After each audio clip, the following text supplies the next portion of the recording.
Hey guys, this is Crazy Penguin, and welcome to The More You Know.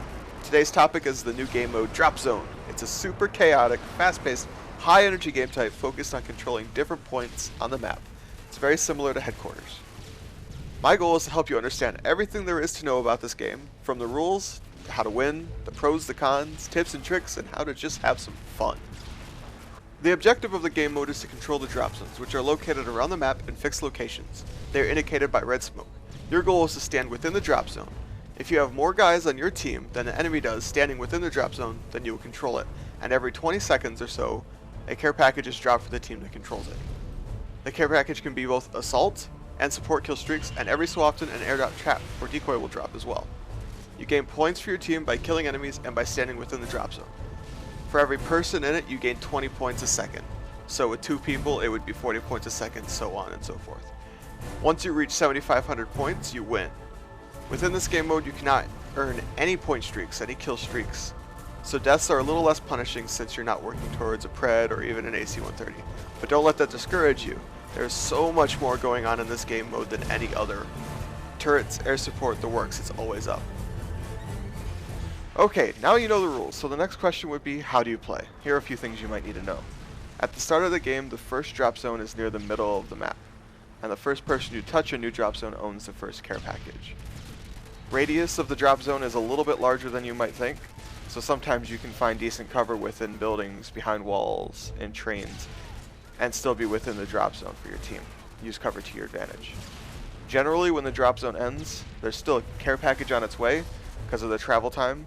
Sometimes it's beneficial to leave that behind and head towards the new drop zone to secure ground for your team. Use your best judgment. You will always be better for the team dying on the point than slaying near it.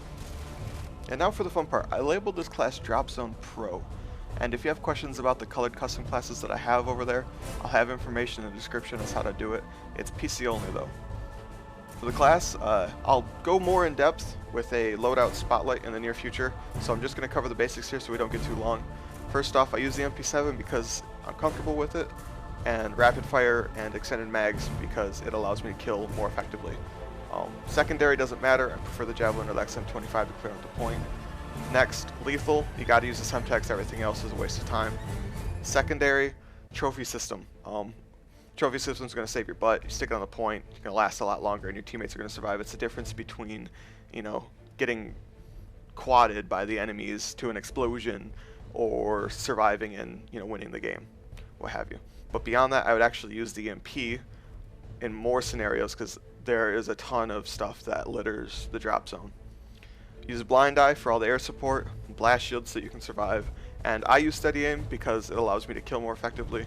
But if you feel comfortable without it, then I would definitely suggest it Rep Pro, allowing you to see all the other stuff that's out there. For those who don't know, there's actually a 8-bit Mario icon as an emblem that you can gain by getting 10 kills with no kill streaks enabled. So you might as well turn them off, seeing as you can't use them in this game mode, and the death streak doesn't matter. Now for some tips and tricks. Some of this you may know, some of it you might not, some of it I've already touched on, but pretty much here's some stuff you want to know when you're playing Drop Zone. First off, you can level Blast Shield Pro pretty quickly.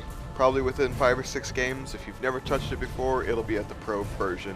If you're playing the objective, of course. If you're, running around the outskirts of the map trying to kill people and back up your kill streaks, yeah, that's not going to happen, but you get the gist of it.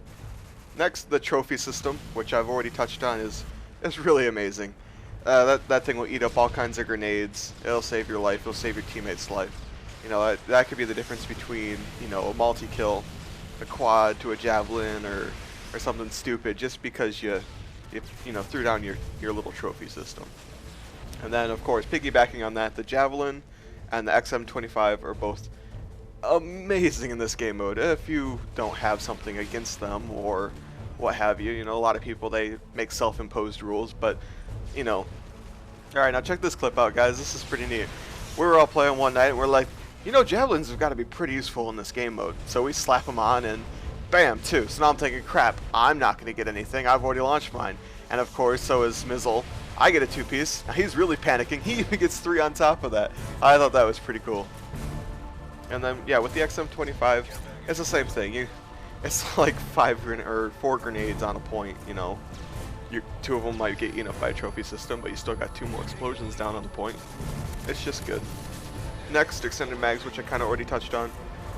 They allow you to, mow down enemies, kill a person or 2, and not have to reload right away. Wait until you actually have cover to reload rather than out in the open, stand in the middle of a point. All you got is a care package between you and the enemy, and you're sitting there reloading. And it's, use extended mags. You got nothing to lose. It gives you a bit more ammo, so if you do survive a little while, it still benefits you.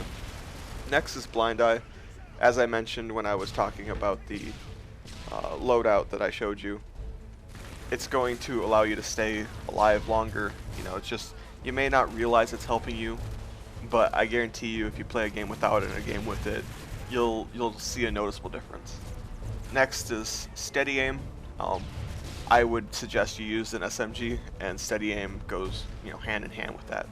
They're the perfect pair. If you use an SMG, use steady aim. It's just going to help you. Simply put, you're going to be a more effective killing machine. And the next is, as I mentioned again in the loadout, if you don't feel you need steady aim, then use sit rep, most definitely, because that's going to allow you to see sentries. You might be able to find a route to destroy it, so it's not mowing down your teammates. Even those remote sentries, same thing. You might be able to sneak up on it. They have a 360-degree view, but throw a stun or a flash, and that thing can hardly look in either direction. And then beyond that, I wouldn't suggest using recon in this game mode. I think blind eye is probably a better choice, or even marathon. Extreme conditioning. But if you want to rank it up quickly, the amount of explosives you're throwing out there, stun grenades and flashbangs count toward this just as well as a semtex or a frag. You'll light up, at least 1 person with every toss, almost guaranteed. But upwards of 4 or 5, depending on how many people are on the point. So if you want to level it up, this is the way to do it. Slap it on for a couple games, and then all of a sudden, your bullets will start lighting them up as well. And that's about it, guys. End of the video. I hope you learned something. That was the goal, at least. And a few little notes. I'm actually making this video right now without an internet connection. Virus hit my computer, and I thought I had it resolved. Turns out I didn't. It decided to attack my internet or my computer in a way that makes it so it doesn't recognize that I'm hooked up to my router. It just sits at authenticating. And I've tried all kinds of different things, and I think I'm just going to resort to formatting, which means I'm going to have to reinstall, Photoshop, Vegas, After Effects, all the, major programs, including all my games and whatnot. So I thought I'd make this with the footage the night of Drop Zone's release and what I thought to grab I might need for a video like this one. So I apologize if it's under par. I'm working on it, and hopefully I'll be up and running soon. And with that, I bid you farewell, and I will see you in the next video, guys.